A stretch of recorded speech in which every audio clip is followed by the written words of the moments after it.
हाँ, तो हमारे जो कलेक्टिव नाउन के कलेक्टिव नाउन के जो एग्जाम्पल है बाकी बचे हुए, वो मैं आपको बताती हूँ। अभी तक हमने पीपल के बारे में पढ़ा था, लेकिन पीपल को बोलते क्या है? पीपल को सॉरी, पीपल बोलते हैं लोगों को, लेकिन लोगों की जो भीड़ होती है उसको हम क्या बोलेंगे? तो हम उसको बोलेंगे क्राउड। क्या बोलेंगे? Crowd. Crowd of crowd of people, a crowd of people. लोगों की भीड़ को हम क्या बोलेंगे? Crowd of people. ये देखिए, ये रही क्राउड, है ना? Crowd, crowd of people. हमें ऐसा नहीं बोलना है कि ग्रुप ऑफ क्राउड पीपल नहीं, जैसे हम बोलेंगे खड़े हैं और बहुत सारे लोग खड़े हैं, तो हम बोलेंगे दिस इज क्राउड, बहुत सारे बहुत सारे लोग खड़े हैं।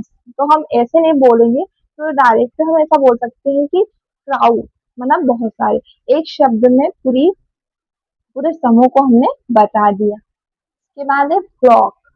Flock of birds. अब आसमान में जब पक्षी उड़ते हैं, बर्ड्स उड़ते हैं, या फिर जो है हम कहीं रास्ते पे जा रहे होते हैं और वहां पे हमें भेड़ दिख जाए, तो हम क्या बोलेंगे? कि बहुत सारे भेड़ जा रहे हैं, या फिर हम बोलेंगे कि बहुत सारे पक्षी जा रहे हैं? नहीं, इसकी जगह हम यूज करेंगे फ्लॉक। क्या यूज करेंगे? फ्लॉक। हम भेड़ों के लिए भी फ्लॉक यूज करेंगे, और हम बर्ड्स के लिए भी फ्लॉक यूज करेंगे। अब फ्लॉक ऑफ बर्ड्स, हम चिल्ला मतलब नहीं, जैसे हम बोलेंगे कि a flock of birds, a flock of sheep, a flock of sheep. उसके बाद है हर्ड। Heard means heard. ये अलग अलग ग्रुप है, और अलग अलग एनिमल्स या फिर अलग अलग चीजों के लिए अलग अलग ग्रुप का स्पेसिफिक नेम होता है। जैसे हर्ड होता है कैटल के लिए एंड एलिफेंट्स के लिए। तो गांव में जो भैंसे होती है, कैटल होती है, उनके लिए हम यूज करेंगे हर्ड, और एलिफेंट जो होते हैं उनके लिए भी हम यूज करेंगे heard. Heard of element, heard of elephant, heard of cattle. गांव में तो अक्सर हम भेज देखते हैं, हम बोलेंगे heard of cattle, heard of elephants, heard of elephants. उसके बाद है पैक। पैक यूज होता है वुल्व्स के लिए एंड डॉग्स के लिए। तो जो भेड़िए होते हैं, वुल्व्स होते हैं, उनके लिए, और कुत्तों का जो समूह होता है ना, गली में हमें देखने को मिलते हैं, तो एग्जाम्पल हमारे सामने होता है। तो जो डॉग्स होते हैं एंड वुल्व्स, जो भेड़िए होते हैं, उनके लिए हम यूज करेंगे पैक। क्या यूज करेंगे? पैक। इसके बाद है प्राइड। प्राइड जो है जो जो नदियों में जो मछलियां होती है ना, मछलियों का जो समूह एक साथ जो तैरते हुए जाती है इधर से उधर, उधर से, हमने देखा होगा समूह। तो आज से हम उसको क्या बोलेंगे? उसको हम बोलेंगे pride. A pride of fish, a pride of fish. ना, मछलियों का समूह जा रहा है, मछलियों का समूह जा रहा है। उसके बाद हम बोलेंगे क्वायर। तो मान लो हमारे सामने एक सिंगर आता है, तो हम उसे सिंगर ही बोलेंगे। एक सिंगर आता है तो सिंगर बोलेंगे। मान लो बहुत सारे सिंगर हमारे सामने खड़े हो जाए, और हमें हमें एक ही शब्द में उसके पूरे समूह को बताना है, तो हम क्या बोलेंगे? हम बोलेंगे कि क्वायर। क्या बोलेंगे? Choir. A choir of singers. A choir of singers means गायकों का समूह, गायकों का समूह।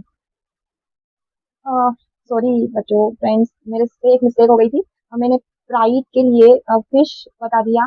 तो जो स्कूल स्कूल है, वो यूज होता है school of fish. School of fish मतलब फिश का जो झुंड होता है, उसके लिए हम स्कूल का यूज करते हैं। और जो प्राइड होता है, उसका हम लायंस के लिए यूज करते हैं। जो शेरों का झुंड होता है, उसको हम प्राइड बोलते हैं, pride of Lions, pride of Lions. तो ये तो कुछ एग्जाम्पल है, बहुत सारे एग्जाम्पल हैं इसके।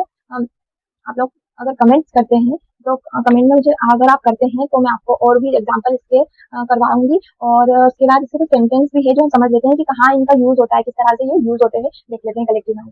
तो the team is playing well. ये देखिए टीम, है ना, ये टीम प्लेइंग वेल। टीम जो है वो प्लेयर्स के लिए होती है, खेलने के लिए होती है। तो एक चीज और सीखिए, ये देखिए इज, ये है ना टीम। क्योंकि हम देखें कि टीम तो एक प्लूरल शब्द होना चाहिए, क्योंकि टीम में तो बहुत सारे सदस्य, बहुत सारे मेंबर होते हैं। लेकिन नहीं, यही इसका रूल है कि जो टीम है और जो ग्रुप होते हैं, उनके साथ जो है इज एंड आर, इसी का ही यूज होगा। ये सिंगुलर में आते हैं, सिंगुलर में ही आते हैं, इनके पास सिंगुलर जैसे चीजें यूज होने वाली है, प्लूरल चीजें नहीं यूज होगी। जैसे कि टीम इज प्लेइंग, है ना, टीम अच्छा खेल रही है, टीम अच्छा खेल रही है। उसके बाद है और फैमिली लीव्स।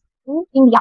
ओके, तो हमारा जो परिवार है, हमारी फैमिली है वो कहाँ रहती है? इंडिया में रहती है। ये देखिए इसके साथ भी एस का यूज हुआ है, फर्स्ट फॉर्म के साथ एस का यूज हुआ, इसीलिए हुआ है क्योंकि ये सिंगुलर है।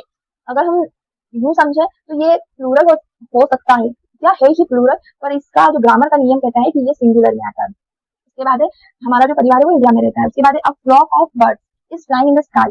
जो बर्ड्स का जो ग्रुप है, झुंड है, जिसके लिए मैंने आपको अभी बताया था कि बर्ड्स के लिए यूज होता है फ्लॉक। तो a flock of birds is flying in the sky, पक्षियों का जो झुंड है वो आसमान में क्या कर रहा है? उड़ रहा है। तो आई होप आपको ये जो कलेक्टिव नाउन है वो समझ में आया होगा। और अगर आपको समझ में आया और कुछ पूछना है तो आप कमेंट करिए, और कुछ जानना है और कुछ ऐसी चीजें हैं जो कि मैं आपने भूल गई हूँ और आप बता सकते हो तो वो आप कमेंट कीजिए। और वीडियो अगर पसंद आया हो तो लाइक करिए, शेयर करें। Thank you.